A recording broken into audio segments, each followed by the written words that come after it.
transportation logistics providers who can do all of it. We had car manufacturers, NGOs, technological providers, so we already had almost everyone needed for a discussion like this in the group.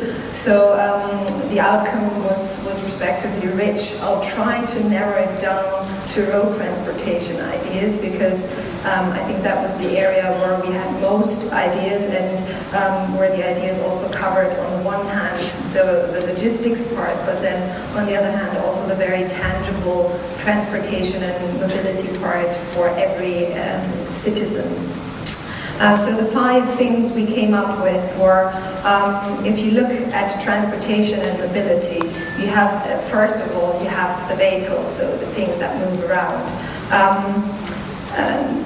The main idea was push the technological progress that's there, so push for alternative vehicles, maybe also for more innovative vehicles that have smart systems where they're in contact with taxi companies who know where you have the traffic jams, or maybe not only rebuild vehicles that you have, but build completely new vehicles with alternative motors.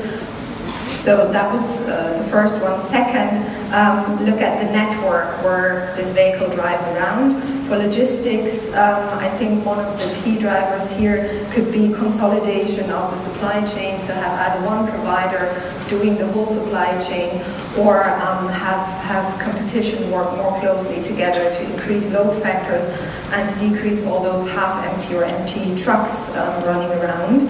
But also improve the network for the everyday user, so especially for developing countries, increase mobility through public transport systems, and then once they're there, try to think about smart ways how you can incentivize people to use it.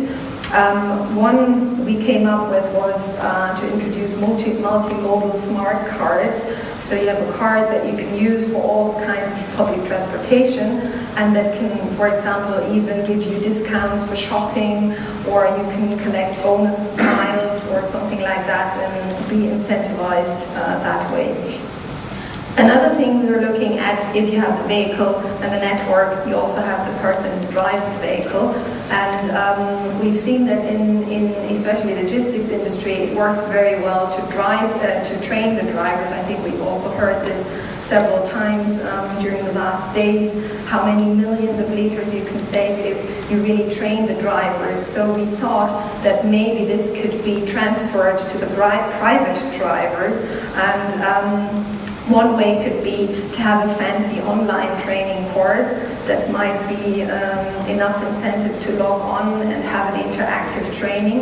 Another maybe more pushy approach would be to include it as a mandatory part of getting your driver's license. So having a part of the test, as part of the test, that you have to prove that you can drive efficiently.